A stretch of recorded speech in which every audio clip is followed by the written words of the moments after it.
Voilà. Aujourd'hui, si je t'appelle, parce que justement, Peter et moi, nous ne sommes plus ensemble. Nous ne sommes plus ensemble. Et c'est une décision que je souhaite, que j'ai souhaité et avec laquelle je suis d'accord. Pourquoi?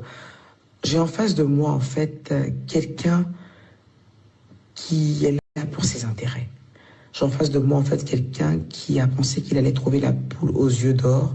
Et quand il est venu, il s'est rendu compte qu'il a affaire à une maman qui protège bien ses œufs pour ses poussins. Je suis très en colère quand je te parle ce matin parce que j'avais prévenu Peter. Je ne voulais pas qu'il monte chez moi. Quand je me suis mise avec Peter, je n'ai jamais voulu qu'il monte chez moi. Quand il venait me chercher, il se mettait en bas. Même après nos fiançailles, je ne voulais pas qu'il monte chez moi. Jusqu'à ce qu'il me fasse un caca nerveux. Insister en me disant, ouais, je t'ai fiancé, c'est des foutaises et tout ça, je dois monter chez toi. Je dois connaître tes enfants, je dois connaître ta maison. Je le mettais toujours en bas. Pourquoi j'ai fait ça, docteur Kanga? À cause de mes enfants. À cause de mes enfants. Parce que je n'étais pas sûre réellement des réelles intentions cachées de Peter. Et je ne voulais pas mêler mes enfants à ça. Je n'avais jamais parlé de lui à mes enfants. Et je ne voulais pas. Je voulais laisser d'abord le temps se faire. Il a insisté, il est monté chez moi. Mais depuis que Peter est monté chez moi, voilà quelqu'un, même quand j'avais ma cuisinière qui était là, qui se plaignait de ce qu'on lui servait à manger. Voilà quelqu'un qui se plaint de ce qu'il mange, de ce qu'on lui sert, alors qu'il n'a jamais fait de course de viande ou de riz ou de quoi que ce soit de nourriture, hormis du lait et de l'eau qu'il achète une fois en passant pour mettre ici. Mais voilà un homme qui se dit fier, mais qui a la facilité de se plaindre de on ne lui fait pas suffisamment à manger. Qui a la capacité de se plaindre de on ne lui fait pas suffisamment à manger, alors qu'il n'est jamais capable de payer de la viande, de payer des oignons. Il est juste capable en fait de venir s'asseoir, là, dormir, coucher et par derrière en fait espérer quelque chose. Docteur Kanga, j'ai été avec un homme avant Peter. Je pensais que c'était ma pire relation. Je pensais que c'était dans mon casting, je pensais que c'était mon casting le plus low cost que j'ai pu faire de ma dernière relation. Et un jour, j'ai dit à Peter, en fait, j'aurais pas pu penser qu'il y avait plus bas que Chamberlain. Mais tu es plus bas que Chamberlain. Parce que lui, au-delà de tout, tu te renseigneras. Je lui faisais un plat matin, midi, soir, parce que c'était un homme qui prenait la peine de remplir le frigidaire. Venir t'expliquer des histoires du en mode oui, je lui ai donné de l'argent pour qu'elle puisse m'aider à faire un commerce. Oui, en effet. J'ai vu quelqu'un qui glandait, quelqu'un qui ne faisait rien de ses journées, quelqu'un qui était là à vivre au passé en disant que Macron lui donnait 7 000 € à un moment de sa vie, mais qui a du mal en fait à payer 500 € de loyer. Pendant que moi j'en paye 1150 € de loyer. Je lui ai dit, moi je fais du business. J'ai déjà ma marque de thé, j'ai déjà ma marque de pas mal de choses. Je peux te mettre en sous-couverture. C'est-à-dire, pour les quelques mois, là, je te laisse être dedans. Tu prends ton bénéfice que tu veux apprendre et tu fais tes affaires. Je crois même que c'est toi qui lui as passé cet argent. Quand on a ramené les affaires, Peter a estimé que le montant qui avait été établi n'était pas... C'est-à-dire que les perruques qu'il a reçues ou le retard des commandes de thé n'était pas top pour lui. Je dis, il n'y a pas de souci. Qu'à cela ne tienne, moi, j'ai tout mon business toute seule. Oublie, laisse tomber, vends tes thés que je t'ai passé. Fais ton argent avec ça. Et pour les autres perruques, oublie, c'est pas grave. Si la personne nous a volé, si la personne a fait des prix rocambolesques, je vais prendre ça parce que c'est moi qui montrais ce fournisseur. Donc laisse-moi vendre ma marchandise et après je te rembourserai.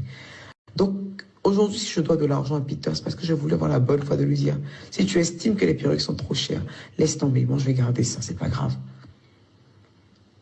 Mais figure-toi qu'aujourd'hui, en fait, Peter me réclame cet argent. Peter me réclame sa bague de fiançailles. Tu te dis, mais attends, cet argent, en fait, ce n'est rien, parce que je les ai pour les remettre. Mais ce que je trouve ridicule, en fait, c'est qu'il y a une date qui est fixée pour ça.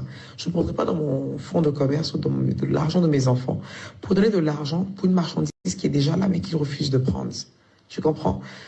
Je trouve ça aussi pathétique, en fait, de réclamer une bague de fiançailles. Je trouve ça tellement merdique, mais bon. Moi, aujourd'hui, je t'emmène ce message-là parce que j'ai besoin que tu recadres ton frère. Moi, aujourd'hui, ce que je veux demander à Peter, c'est qu'il sorte de ma vie sans bruit. Je vais lui demander, en fait, c'est qu'il sorte réellement et définitivement de ma vie sans bruit.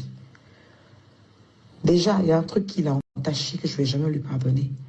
C'est de venir chez moi. Le fait que j'essaie de le raisonner, de lui parler en lui disant, calme-toi, on a le 4 décembre. Il y a le 4 décembre, tu te calmes. Il me dit, ouais, je sais que c'est le 4 décembre qui t'intéresse, après ça, on ne sera plus ensemble. Mais frère, même si je ne t'ai pas dit, tu dois savoir. Tu dois savoir que l'attitude que tu as, ça ne peut pas passer avec moi. Donc forcément, à un moment, en fait, j'allais te tège, en fait. Ça, c'est évident. Et donc, il a voulu précipiter les choses. Il a voulu en fait, mélanger mon 4 décembre. Il a voulu mélanger ma conférence.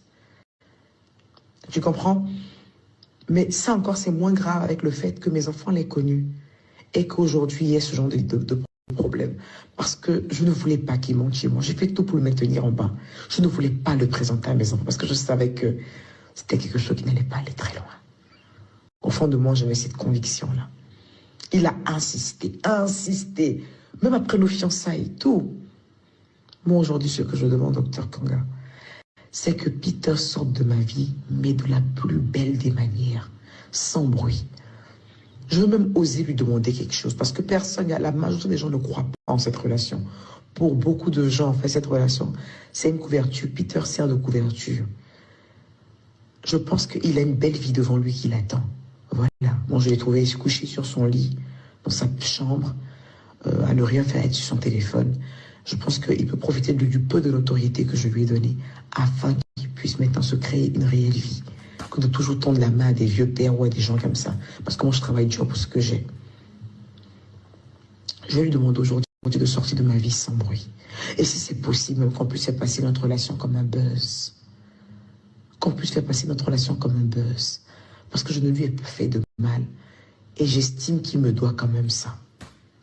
La seule personne qui sera capable de pouvoir le faire raisonner, c'est toi. Parce que je l'ai vu agir avec beaucoup de femmes où il a vilipendé des femmes. La femme d'un certain Chamberlain. Il est même parti jusqu'à... Et quand j'ai appris ça, docteur Kanga, j'étais dégoûtée. Je pense que c'est là où j'ai commencé à avoir réellement peur de Peter. Il était avec cette fille. Quand j'ai appris que c'est lui qui a envoyé les photos de cette fille à Aya Robert, quand j'ai appris que c'est lui qui a amené des écrits de cette fille à Aya Robert, une fille avec qui il est sorti, c'est là où j'ai commencé à être dégoûtée de Peter. Et je ne voulais plus faire d'efforts en tant que femme. En vérité. En vérité. Donc je sais que je suis la prochaine sur sa liste de personnes qui vomissent, de personnes qui dénigrent, de personnes qui vilipendent. J'ai vraiment besoin que tu puisses le recadrer. Parce que tu es cette personne-là même pour qui il a un minimum de respect. Voilà. Il a un minimum de respect vu qu'il sait qu'il peut te demander des services à n'importe quel moment.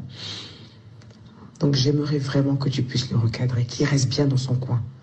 Voilà. Peter a été une erreur de calcul pour moi, une erreur de vie. Je l'ai su dès les 2 premiers mois. C'est pour ça que je n'ai jamais voulu le faire monter chez moi. Je n'ai jamais voulu qu'il rencontre mes enfants. Et je le lui ai dit. Mais c'était déjà engagé, lancé, on s'est déjà affiché en fait. Et c'était un engrenage dans lequel on se mettait, il fallait, voilà, entretenir ça.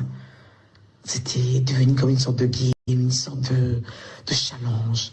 Un challenge que je ne peux pas, parce que je ne suis plus amoureuse de lui depuis un bon moment.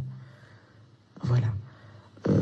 Il aura l'impression, peut-être que je me suis servi de lui, ou il aura peut-être l'impression, en fait, que c'est lui qui n'a pas eu d'intérêt. Parce que je me pose la question de savoir comment un homme peut s'asseoir devant ma meilleure amie, Louisie. Vu que dans cette relation, je n'ai rien eu. Alors qu'on a affaire à un homme que je fais sortir tout le temps, que j'invite dans les meilleurs restaurants et c'est moi qui paye les factures. On a affaire à un homme où je me lève, je vais chez Berluti, je vais acheter des choses à plus de 1000 €. On a affaire à un homme où je prends mon argent, je fais les courses de ma maison et il mange. Et il profite de cette maison. On a affaire à un homme où je l'ai même aidé une autre fois quand j'ai vu que certains colis étaient en retard, j'ai sorti mon argent pour lui faire payer des thés. On a affaire à un homme que sa vitre de sa voiture s'est cassée. Son pare-brise, il n'avait pas les moyens de pouvoir acheter son pare-brise qui s'est fissuré. Je lui ai sorti de l'argent pour ça. Mais cet homme-là, au jour d'aujourd'hui, est capable de reconnaître que... Je demande avec quoi il en sort. On a affaire à un homme qui est traité de cyberactiviste, rabaissé, personne ne le considérait. Aujourd'hui, qui est traité bien par la communauté ivoirienne. On a affaire à un homme que quand j'ai des contrats, je le mets devant pour qu'il puisse aussi profiter de la visibilité. On a affaire à un homme aujourd'hui qui a une page monétisée pour qui j'ai trouvé le monétiseur pour lui, pour qu'il puisse gagner de l'argent, mais qui ne reconnaît rien. Alors j'aimerais que cet homme-là puisse sortir de ma vie sans bruit. Et vous êtes la seule personne, docteur Kanga, à pouvoir faire ça, qui sortent sans bruit, et quitte à dire que ça avait été un buzz, parce que ce jeune homme-là a des vidéos de moi nu. Et ce jeune homme-là, il a la haine et la colère en lui, parce que c'est un gros complexé.